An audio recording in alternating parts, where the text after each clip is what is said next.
Take a Mental Health Break with the Mood Disorders Association of Manitoba and U Radio. Rita, always a pleasure to have you here at the studio to talk about mental health here. And, it's an important time of year. I did an interview with the Christmas Cheer Board, and they're already talking about gearing up and anticipating another big year. So talking about mental health, especially during this time of year, I think is very important.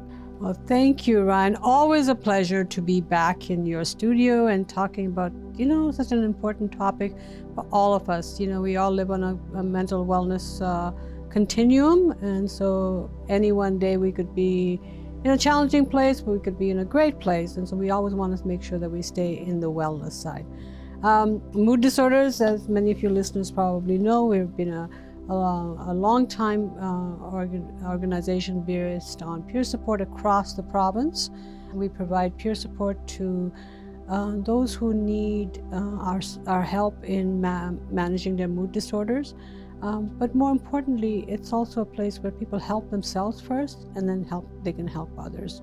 And today we have a special guest, so I'll let her introduce herself. Welcome here. Hi, Ryan. My name is Cynthia Zimrose, and I've been a participant of Tea and Tales through Manitoba Mood Disorders for over 3 years, and I find it very enjoyable. The camaraderie, the sharing of stories, the acceptance, just a general feeling of shared experiences and being comfortable in seeing that I'm not alone, or we're not alone as a group in our different struggles that we have, but there's a shared experience of support and acceptance. How important would you say friendships are? I would say it's very important. I have a large group, a large family, so that's great. But what I find is it's important for seniors to have that safe space that isn't maybe tied to family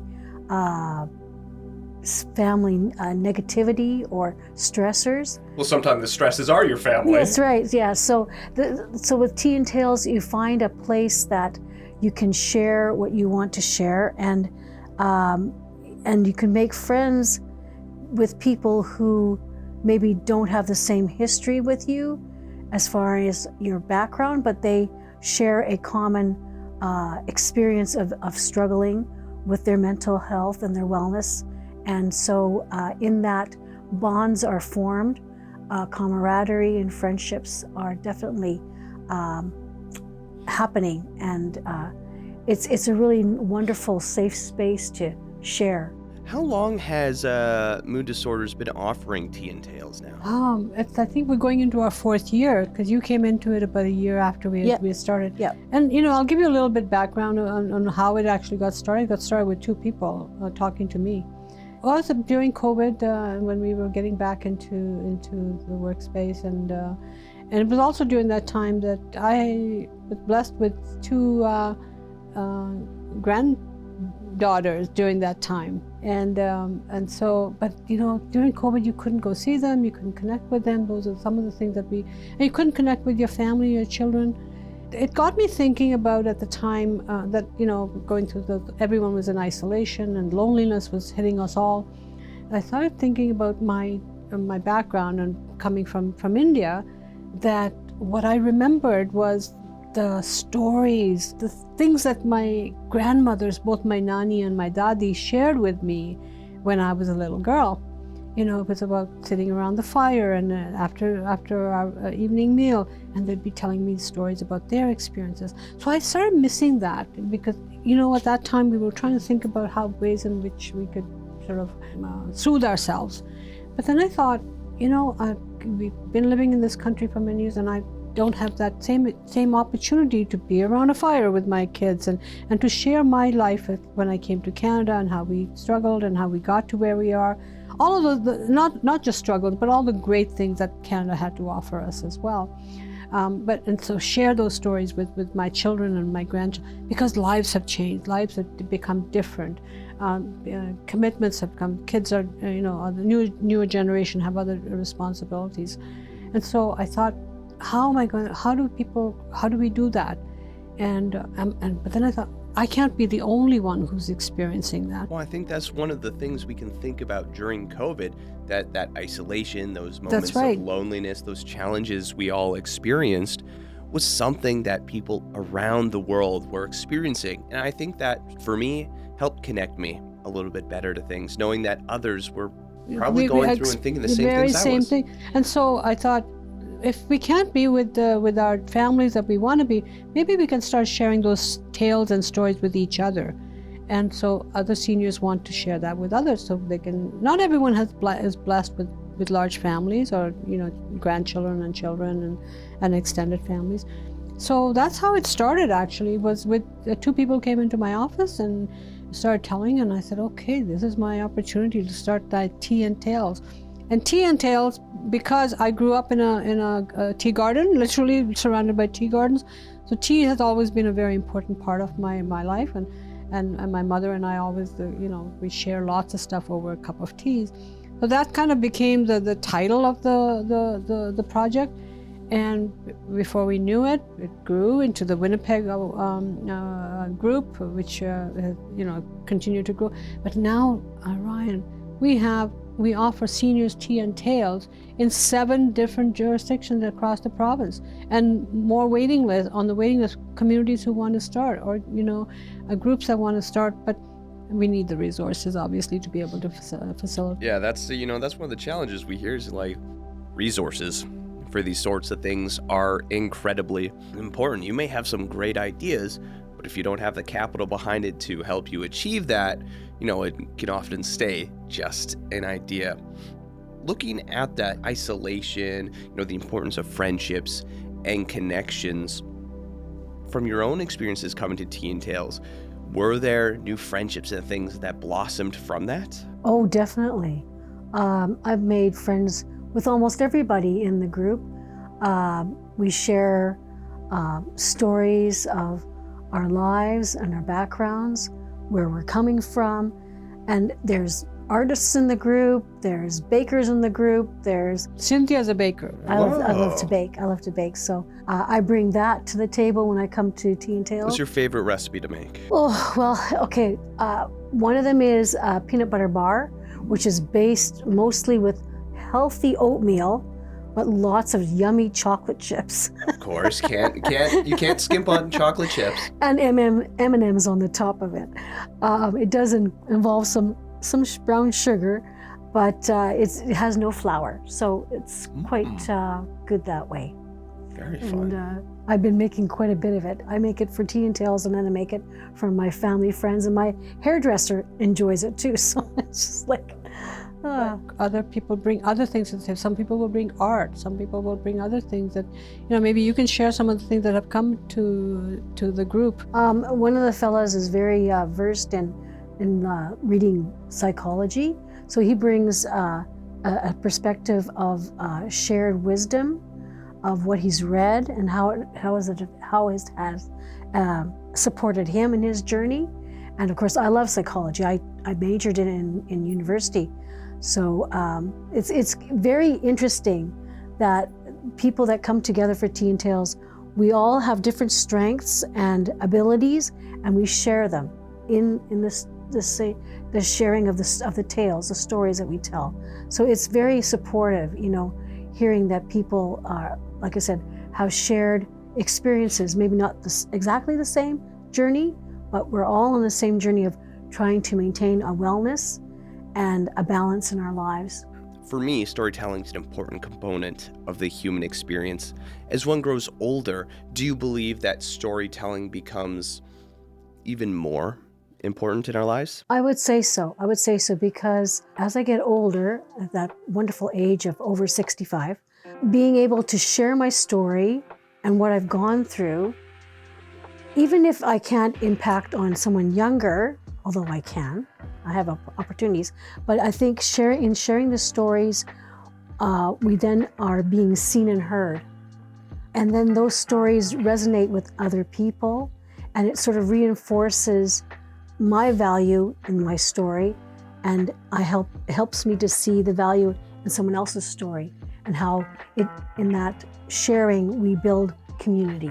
From your interactions through Tea and Tales and some of the other peer support avenues, what are some of the challenges that seniors might face in terms of their mental health that younger folk might not? I know for younger folk, social media, addictions, right now, relationships with AI algorithms and Chat GPT, peer pressure, those sorts of things are often common. Well, there's a variety of things that continue. Certainly, the whole loneliness aspect is a big part, because we are in the times have changed. I mean, even though we're global in many ways, but there's also the distances that separate us. And so the loneliness, at this age, people lose their partners.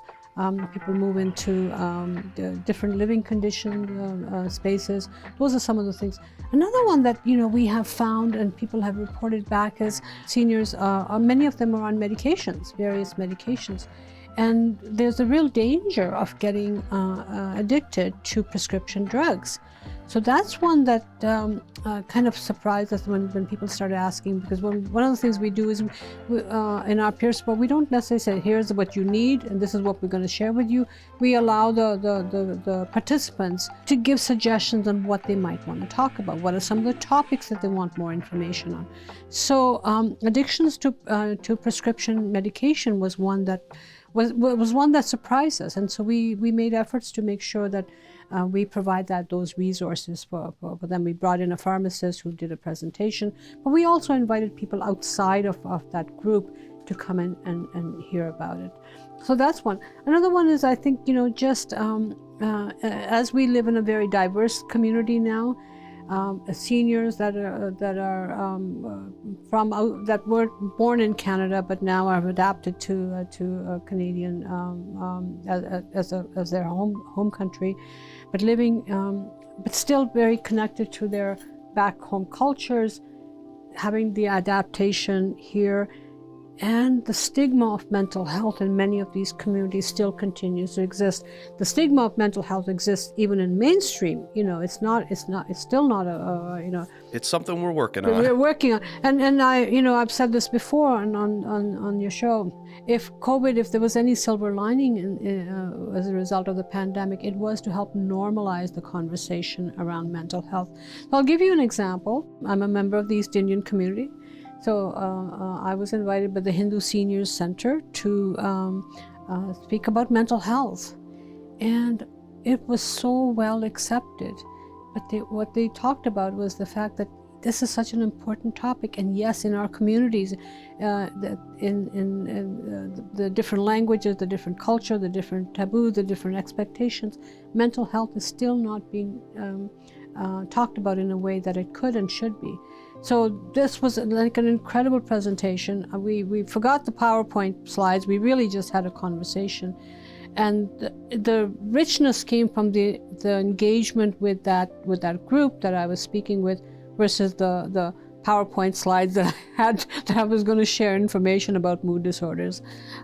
So I think that those conversations are really important. Those very organic, down to her, one of the things that I did in this presentation was I chose to share my own story, and that resonated with the group, because then they could see, oh, this is one of our community members who has gone down a rabbit hole and somehow has managed to come up. And what did she? I mean, I shared, some of the things that I had to go through, and that's resonated. So I think, Cynthia, what you're talking about is that even though our journeys might be different, but there's elements of that journey that we can share with each other and provide that additional peer support. You're providing peer support by just being in the same space.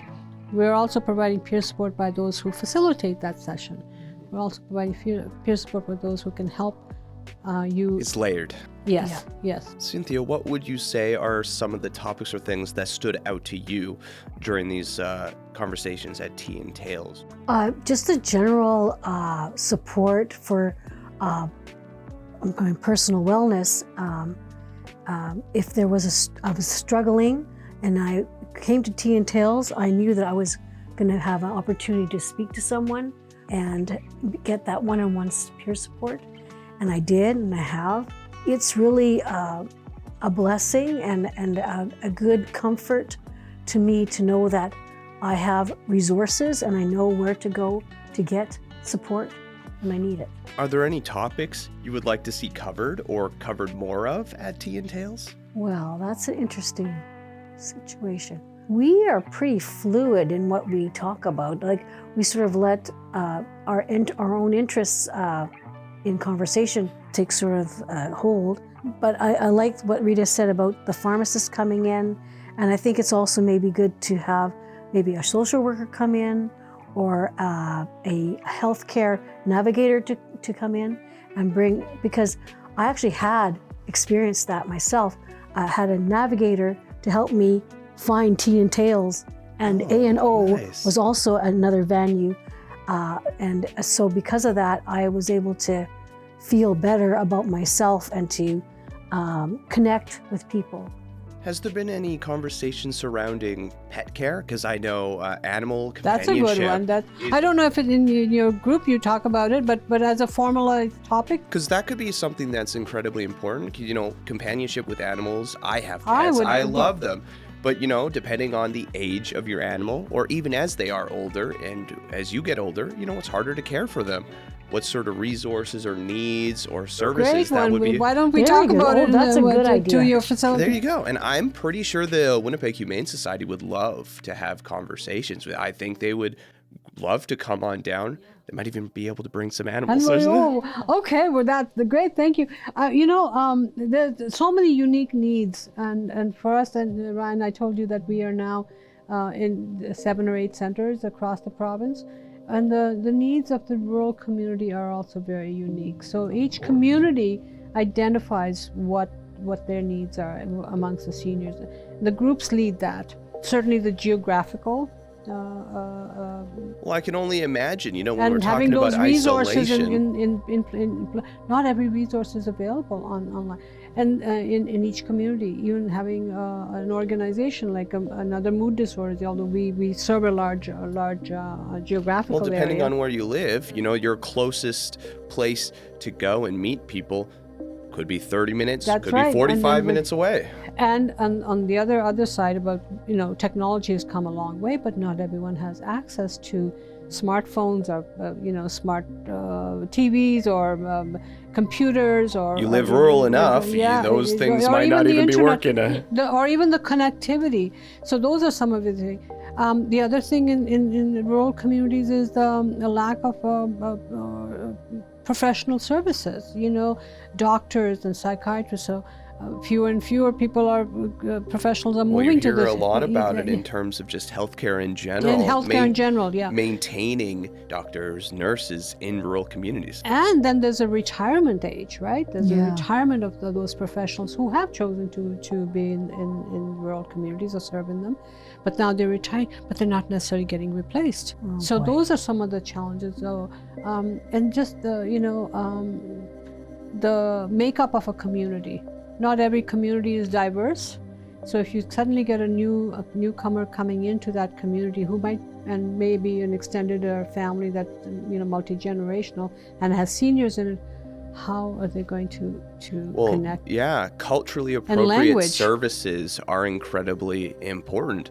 Some of the things might not resonate particularly with a cultural group. You know, maybe they have specific requirements or needs.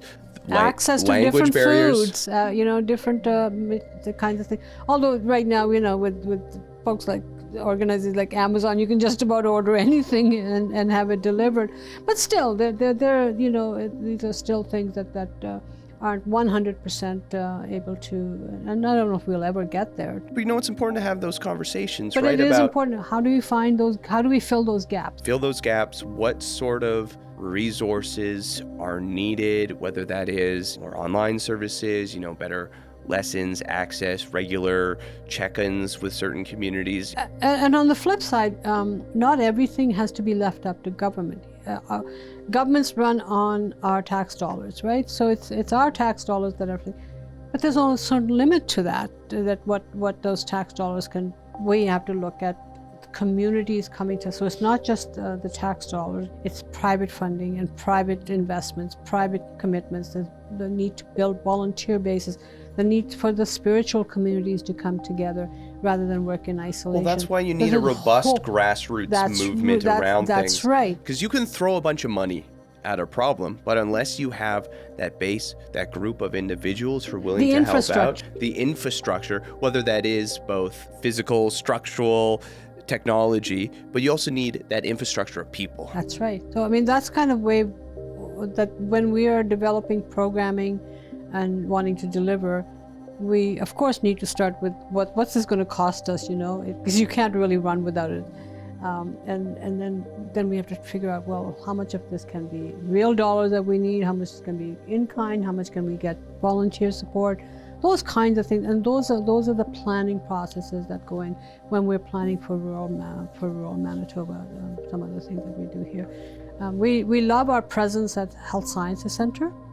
The fact that that allows us to provide peer support as part of a continuum of care. So when people are leaving the hospital,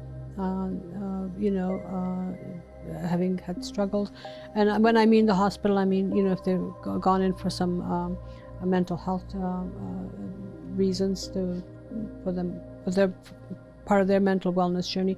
When they leave the hospital, they often are on waiting lists to get services, clinical interventions and services, psychiatrists, other things. But by having a peer support organization like ours, it helps fill that gap on that waiting list. So it continues that continuum of care. So people, when they leave the hospital, they have a place to go to. They have a familiarity with name and face, and and they also the kind of resources that the organization provides. So we're very committed to that. I'm just hoping that our government will consider funding it, because right now we don't have that kind of funding to have a presence, but we are continuing to do that. So if any of your listeners are interested in helping us help support our presence at Health Sciences Center, we would welcome a conversation. Now that we're heading into the holiday season, it's an important season for many people. And for those, we mentioned someone might have lost a loved one that might be living alone, change in situation, family members could be far away. What are some things people can do during this time of year if they're finding themselves alone, isolated, lonely, to find that community, to find those friendships, particularly if they are older? Well, one avenue is Tea and Tales, and in that support system of mental mood disorders, we have resources there for peer supports, and so people can access one-on-one counseling with someone who has walked a similar journey of struggling with mental wellness. And it's good to be able to share where we have come from with others, so that people don't feel that there's something wrong with them. Like the stigma of struggling needs to be addressed, so that the person can feel comfort and feel heard and seen and supported. Hey, we all struggling out here. Oh yeah. And I think those are great suggestions. And our phone lines are open even during the holidays. So our volunteers are just such great people that they continue to provide that support. But the things that, especially when one's families are far away, it's harder to travel. But if you can stay engaged with your family members and with your children and grandchildren through using technology, that's a great way to stay connected. Make sure you have those times with them. You can count on your spiritual places of worship to be part of that community. Go out there's many free events that happen in a community as well. We've got the Lieutenant Governor's Levy on New Year's, and we've got open house at the legislature. We've got other things that happen, craft sales, those kinds of, where it doesn't necessarily cost you money to go there, but you feel it's good to have people around you to support, to talk to someone. You may make a friend, but just getting out there, it helps sort of mitigate that loneliness. But also, I think spending time with yourself as well is important too. To get to, think about yourself. Maybe start that book that you always wanted to write. Well, that's like being alone doesn't always have to be a bad thing. That's right. I think it's an important skill you can develop to be comfortable by yourself from and time to start time. loving yourself again, because people have forgotten to love themselves. Most of us are always worried about giving to others, that we forget that we also need to ground ourselves and just start journaling a little bit. I think start practicing gratitude on a regular basis, maybe going around, if you can get 2 or 3 people together, go out and see the lights in the zoo, those kinds of things. And there are opportunities if you can go out to a theater production or a movie or those kinds of things. Those are all some of the little things you can do for yourself. Really, I think about what makes you happy. How are you going to fill your cup, as opposed to worrying about, I'm not with my kids, I'm not with my grandchildren, I need to fill their cup. No, think about what you need to do to fill your cup first, because once you fill your cup, and that'll help improve your quality of life that's right. overall, both physically and mentally being well, that's what it's about, being on your mental health continuum, your mental health journey, right? Those ebbs and flows, but finding that balance that works best for you. Lots to think about. Is there any last things you would like to share before we wrap things up here? At this time of year, it's always, I find myself thinking about other people. When I take care of myself, I meditate, I journal, and that's very important for me, and to find that balance. And then once my cup is filled, I also look towards this time of year being able to give to certain charities, certain people that maybe need some of my resources, if I can, or if not my resources, then my baking. So it's good to be able to share, and they say that for good mental health, it's important to be able to think outside, not to focus so much on yourself, but when you care for others and you share with others, then you get fed too. You get filled up again. Your cup gets refilled. At this time of year, we're almost forced to reflect on that. In many, because the messages are from all around us that come in. For me, it's a lot about family, because I'm blessed with a wonderful family, children, grandchildren, extended family, and I do go to spend time with them. The challenge is always how much do you, where they are. You've got to be traveling around, so because most of my family lives in Ontario. But again, I think that the gratitude part, to be able to thank our Maker, whoever our Maker that we believe in, has provided us. Life is so uncertain. You don't know what's going to happen in the next hour. So make the best of what you can, and be grateful for it. Those are the things I think that are really important to reflect on. And the other thing I think of those last ones, don't get caught up in the commercialization of the season. Don't be worried about whether you're going to give enough gifts or money or whatever form of of family exchanges you have at Christmas. Far too many of us burden ourselves with that, and we go into debt, we go into depression because we can't, and those kinds of things are not worth it. It's the relationships that matter. It's the relationship that you have with yourself, the relationship you have with your Maker, the relationship you have with your family, and your community. Thank you for taking a mental health break with the Mood Disorders Association of Manitoba and U Radio. Until next time, take care.